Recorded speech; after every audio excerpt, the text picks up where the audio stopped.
Bagi para pengrajin golok di Sukamahi, golok tak hanya senjata. Bagi mereka, golok adalah kehidupan, simbol keberanian, dan lambang perjuangan yang tak terpisahkan dari identitas kehidupan mereka. Setiap golok yang diproduksi menjadi cerminan perjalanan kisah hidup mereka.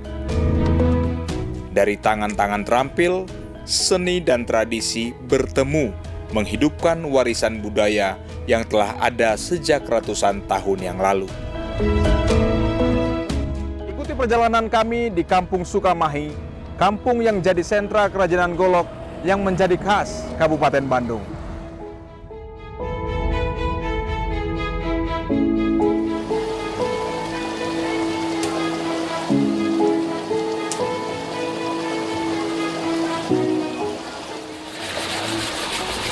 Bapak di waktu menuju Murang Kali Kapungkur, di keluar SD, SR Malihanan Kapungkur Mapangten, ngadamel kujang, sabab di mertua Kapungkur tina kujang.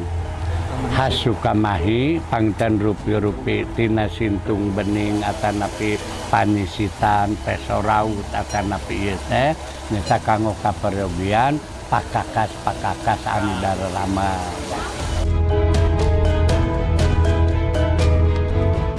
Salah satu kelebihan golok Sukamahi adalah seni ukiran yang ada pada perah dan sarangkanya. Proses pengukiran tidak sembarangan.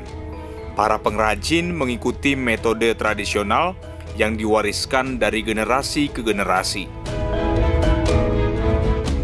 Karambit modern ini menjadi favorit di kalangan pencinta seni bela diri dan kolektor senjata tajam. Dari kelas 6 udah belajar ngukir dari sepuh. Dari bapak. Kalau ngukir tuh dibutuhkan kerajinan gitu ya. Keterampilan harus tekun lah kalau kata orang tua itu. Terus sulit itu paling menggambar atau mengukir-ukir yang paling dalamnya gitu Pak. Itu mengukir taring seperti itu yang dilihat? Ya ini agak susah juga, takutnya takut putus gitu. Selalu suka banyak yang pesan?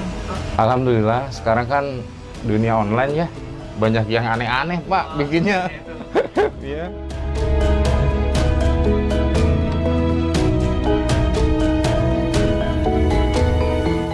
Selain membuat golok, para perajin di Sukamahi juga membuat perkakas lain seperti pisau, karimbit, dan aneka senjata tajam dengan motif yang lebih kekinian. Selain dijual ke beberapa daerah di Indonesia, golok asal Sukamahi juga dijual ke mancanegara. Salah satu yang rutin adalah Malaysia. Mereka bahkan datang sendiri ke Sukamahi dan melihat proses pembuatannya. Kalau terjun dari bisnis itu baru 10 tahunan lah. 10 tahunan ya. 10 tahun. Iya. Sekarang punya berapa karyawan?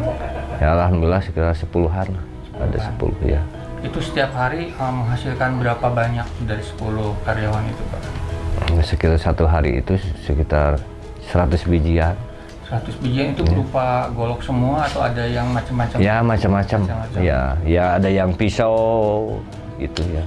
Seperti gini. Oke, itu bahan bakunya nggak kesulitan Pak? Nah, alhamdulillah kalau bahan baku ya. Dari mana itu dapatnya?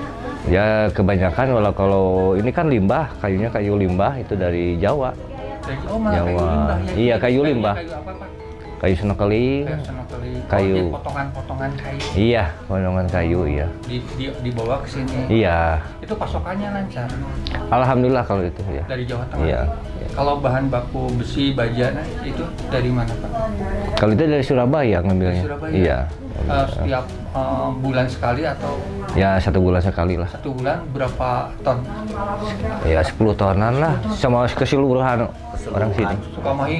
Iya. Oh jadi Bapak memasok bahan baku untuk seluruh? Enggak, kalau itu enggak. Cukup Bapak ngumpul gitu produksi. Kalau di sini ya sekitar per minggunya 50 kilo lah. 50 kilo. Iya. Berarti sebulan itu sekitar 200 kiloan. Iya. 200 Iya. kiloan. Itu berapa pendapatan per bulan, Pak? Tergantung pesanan kalau itu. Iya. Rata-rata? Karena bulan ya sekitar 40 gitu, Juta. 40 ya. Kalau itu terbanyak, pernah terbanyak satu bulan berapa, Pak? Susah lah kalau di itu ya. Ceritain. Iya. Relatif gitu tulisan gitu. Tergantung iya pekerjanya gitu. Kalau di sini masih kena manual lah, nggak dicetak gitu. Itu susahnya gitu. Itu pesanan datang dari mana aja, Pak? Kebanyakan orang Sukabumi. Kebanyakan orang. Ya maunya saya juga mau melintas gitu. Malaysia. Malaysia, Eropa gitu maunya gitu. Sekarang sudah mulai atau belum? Ya kalau Malaysia udah mulai sekarang merintis lah. Tapi ya terbentur dengan modal kalau itu. Iya. Perlu berapa banyak nih perkiraan untuk bisa Modal melintas kan itu. Lumayan lah 1 eman loh. 1 eman. Iya, ya. Pergelangannya ya sekitar 500 juta lah taruhnya. Dan nunggu lagi pembayaran di sana ya 500 juta lagi untuk di sini.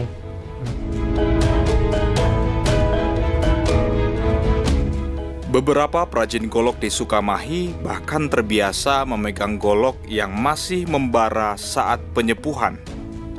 Proses penyepuhan ini adalah salah satu tahap yang paling krusial dalam pembuatan golok, di mana bilah besi yang telah dibentuk, dibakar hingga membara, dicelupkan ke air agar menjadi baja.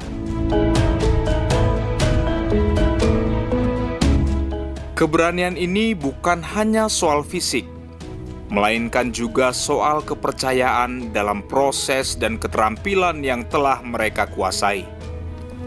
Ada juga yang tanpa ragu mengambil bilah golok yang sedang direndam dengan air raksa, juga dengan tangan kosong. Proses ini dipercaya dapat menghasilkan karakteristik unik, menjadikan golok tidak hanya kuat, tetapi juga bisa memiliki daya tarik visual yang menawan. Awal mulana sesepuh di DT nyata jenengan teh Raden Pandai Domas. Anjeunna nuju ngadamal kujang. 2 nyata ti kasepuhan nyata ti Gunung Sepuh. Ti Prabu Siliwangi ti luhur. Nya kapalih dia teh mun cek paripasana anjeunna nuju ngadamal kujang di gunung teh di ditu. Petelanana ka dieu teh mun cek paribasa teh mah petelan si besi nate si api nate ka dieu muncrat ka dieu nya cek paribasa teh mah katetesan we daerah dieu teh nyata ku Eyang Pandai Domas. Awal mulana mah Eyang Pandai Domas anu ngajantenkeun kakuatanana ageum nyata diturunkeunana ka Eyang Jaga. Eyang Jaga di dieu nyata Eyang Jaga Satru kapungkurna riwayatna teh nyata ngadamel kujang teh sareng bedog pokoknya khusus pakakas lah inti nama di dieu teh tah diteraskeun panginten ku karuhun-karuhun di dieu di kampung Sukamahi mencep paripos teh mah dugi ka ayeuna tahun ayeuna lah dugi ka turun temurun nya alhamdulillah di dieu meureun di kampung Sukamahi teh atos mencapai internasional. Boh dina produkna, dina produk golokna, muncak pariposem boh dina wajahna teh jeung kualitasna teh katawis. Sagala rupina gitu intina nama. Seni pembuatan golok di Sukamahi bukan hanya tentang menghasilkan produk, lebih dalam dari itu. Ia adalah medium untuk menceritakan kisah, menciptakan relasi antar generasi, dan merayakan warisan budaya. Proses penyepuhan dan semua aspek terkait pembuatan golok adalah bagian kesadaran kolektif yang dibangun oleh masyarakat. Keberanian dan dedikasi para perajin dalam menjaga tradisi ini menciptakan sebuah komunitas yang saling mendukung. Dengan setiap golok yang dihasilkan, mereka tidak hanya meneruskan keterampilan dan pengetahuan, tetapi juga menampakkan harapan dan impian untuk masa depan, di mana tradisi dan inovasi dapat hidup berdampingan dengan harmonis.